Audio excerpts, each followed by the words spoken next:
So at Goodwood 2017 we had a classic trade on Betfair. It was one of those trades that was difficult to get wrong, that you could have earned a lot of money of, and it was possible to see exactly what was going to occur.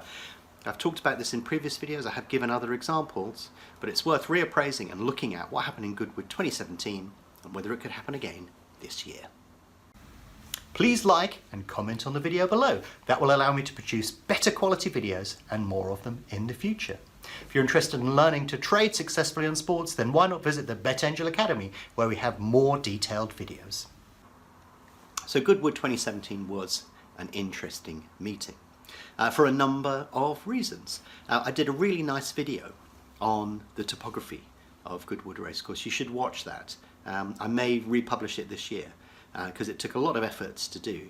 But it's funny because sometimes when you offer that level of insight, people just don't understand it. But if I put up a video saying how to make £50 in 2 seconds without any effort whatsoever, everybody will like it. But look at the topography of Goodwood and how that affects in-running racing. That's why I did the video last year, but I don't think many people picked up on it. Maybe I should have elaborated or changed some aspect of it. But anyhow, I'll put that on the end screen of this particular video. As we're in this particular year, I'm going to try and just sort of lose the context of individual years, because you may be watching this video at some point in the future. But this year, this summer, we've had a very good summer. Remarkably, I have picked up a cold from my children, which is not great when you're having one of the hottest summer spells for quite a few years. So if I sound a little bit nasally, that's probably what you're picking up on. Anyhow, we must soldier on. But yeah, it's in stark contrast to Goodwood in 2017. In 2017 at Goodwood, we just had incessant rain and bad weather. It was absolutely atrocious. It's the worst conditions I've seen for Goodwood for probably as many years as I've traded. I think back in 2008 we had a really wet spell during the summer. And there were abandoned meetings. But of course Goodwood is a big meeting, it's on top of a hill, so the water does tend to drain away, and once you're committed to meeting you have to go through with it. But the problem we had at Goodwood in 2017 was that the rain was persistent, and not only persistent, it was heavy, and it was awful. The conditions were absolutely terrible, and it actually led to one of the big races missing one of its key participants. Churchill did not run in the Sussex Stakes. And social media explained that pretty well, I think. Let me bring up one of the posts I saw that I thought was quite amusing. But the overriding thing was at Goodwood the weather was terrible. And the problem that you have is you have to think about the ground, because one of the problems we've got this summer, while I'm recording this video, is that Bath Racecourse doesn't have the ability to water the course. That's on a hill as well. And the problem that they have had is the ground is too hard. In fact, it's like concrete now. It's not very good conditions for running thoroughbred racehorses, so they've had to switch their next meeting to another course simply because they can't water the ground. The ground is getting harder and harder as it bakes underneath the sun, and it's just turned into a rock basically, which is a bit of a problem. So typically most horses like sort of the going to be good, or either side of good, and some may prefer a bit of cut in the ground and others may prefer it to be a little bit firmer, but nonetheless the going conditions are key to a race, as we all know. And the bigger courses tend to water the ground to make those conditions as suitable as they possibly can. But that's down to, for example, Bath doesn't have the ability to water the course. But if you look at Yarmouth, there was a great picture taken of Yarmouth this week that shows how hot this summer has been and how much they've actually watered the course at Yarmouth. So if you look at Yarmouth, you can see a beautiful green course, but all around it you can see it's been baked dry. So yeah, the going is pretty important.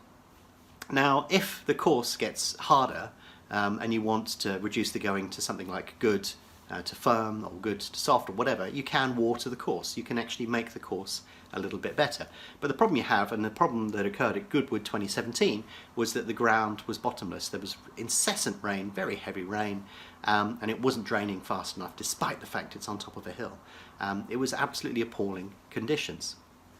So the problem that you had was horses that would be better run on other ground were still running, and that was causing the markets to be a lot more volatile. Horses that preferred good ground were suddenly on soft or heavy ground, and therefore their chance of winning the race was declining, and so their price would adjust to take account of that. So it's important to understand that when you have heavy rain, that can affect the chances of individual horses, and the market will begin to adjust, or horses may be withdrawn, which will radically reshape the market. When Churchill was withdrawn, it radically reshaped that particular race. But typically you find, especially at big meetings, entrants that turn up for that big meeting will probably run the horses anyway, because you never know, they may win, and there's too much money at stake not to do it, and people paid for hospitality and everything like that, so horses tend to run. But if it's at a smaller meeting, perhaps where the prize money isn't so big and it's lower quality horses, then they may just get withdrawn. But that doesn't tend to happen at the big meetings. So very often that can set off a sequence of events. So what happened at Goodwood in 2017, and I have mentioned this in other videos, have a look at them. I've talked about it on the blog before, and in fact I did blog what happened here, so you may want to go off and visit that particular blog and have a read of it after watching this video, was that we had on one day a sequence of gambles occur, but it's had a pretty innocuous start. Ryan Moore was on Poets World, and there was a little bit of support for Poets World when we were in the pre-race area of the market, and he went on and won that particular race. So people, and especially because of the changing ground conditions, sort of put one and one together and made four. So that's what happens sometimes. But basically, especially at the big meetings, you very often see that the money transfers from one pattern to another. And on this occasion, Ryan Moore won the first race, so let's have a quick gamble on the next horse, which I think was Beat the Band, if I remember correctly. Could stand corrected on that, but I think that was the one. So what actually happened on that next race was a little bit more money came for Ryan Moore. Now if you're trading the market, you will start to pick up on this, and you will see that this pattern of activity transfers from one runner to another. So basically, when he actually won the next race on that particular horse, and of course, what happened on the next race? Master of the World, a lot of money started coming in from Master of the World. Or so I thought. I actually tweeted and said, oh, I expect there will be money. You can see that my confidence there was sort of, I'm expecting money to arrive, but let's wait and see. And you can tell if I tweet something how confident I am, because I'll either say something explicitly or I'll just drop a hint in and say, well, this is what I'm expecting to see. So I was expecting to see money on Master the World. But what actually happened was that the price came in initially and then it reversed and went back out. And it's like, oh, that's a bit odd. However, Ryan Moore went on and won on that particular race. So very, very quickly, as soon as I could see that he was in the lead and was about to cross the line, I just sent out a message giving you the name of the next horse that he was about to ride, which was Washington, DC. I remember that one very well. And Washington DC was in a competitive handicap, but when you're at these big meetings, people have had a few drinks and people put one and one together and start to form an opinion on something that could happen, and the money started to go down from Washington DC. It opened at 20s because it was a very competitive handicap, and remarkably the backing just came in and continued and really accelerated. So as soon as I could see that the backing was there, I sent out a message on Twitter to inform people that they should probably get involved in this particular trade. So yeah, if you see a message like this, then that generally tells you I'm looking at something, I've seen all of the things line up, and we're now seeing the money. So yeah, contrast that to the comment that I made earlier on the previous horse. So yeah, it was incessant, unrelenting backing on that particular runner, and it eventually went off at 5s. So it started at 20s, went off at 5s. That's a difference of 15. If you put £100 on at 20, I'm not saying that you could have done this, but we're just giving you an idea of the scale here. If you put £100 on at 20, trade it out at 5s and hedged your position, you'd have £300. So you can imagine you put 1,000 on, you'd have £3,000. So unbelievable move. Maybe you couldn't get it at 20, you would have got it further and further down there. But nonetheless, what I'm saying to you here is there was a massive opportunity here, and probably the best one of the meeting. I didn't really enjoy Goodwood's 2017 that much, because the rain made the markets a lot more choppy and difficult to trade, and I was trying to unpick the puzzle that was which ones are going to run the best and where is the money going to go, and I found that quite difficult during the week. But on this particular day, this was so obvious that it turned out to be the best trading opportunity of the meeting and one of the best of the year. Will it happen again this year? It all depends upon many different factors. This is trading in a nutshell. You know, I can tell you strategies and tactics and things that work, but ultimately you have to be there to press the button.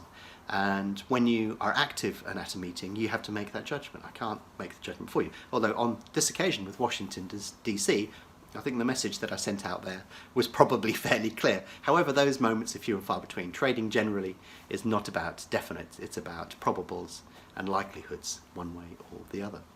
So yeah, the interesting thing about this particular runner, Washington DC, was right at the off, there was a back order for £30,000. I remember hanging on and hanging on and hanging on, put a little bit of money into the market, and then woof, a huge chunk came at the end, and I'm thinking, oh, you know, I could have got out at an even lower price.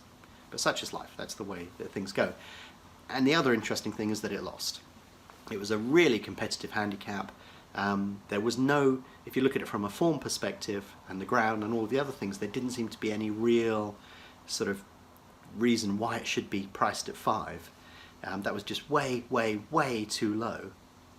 So, you know, it would have ended at that particular point, no more activity on any other runner. But on this particular day, that was the last horse that was running. So yeah, all the money went onto it, and it lost anyhow. So that would have been the end of any activity within the market. But in fact, the reality is it turned out to be quite a good lay opportunity. Having moved that much from 20 to 5 is a ridiculous amount to move. Can't see any justification for that. And it turned out to be a good lay anyway. But anyhow, that's what happened in Goodwood 2017. What will happen at Goodwood this year? Who knows? We'll have to look and see how the weather pans out, what the ground conditions are like, and if there's any theme that runs through this particular meeting. But it's a pretty big meeting, turns over sort of 40 to 50 million pound or thereabouts, and it's one of the highlights of the year as we travel through our journey. So yeah, looking forward to trading it, and hopefully we'll get another trade like that.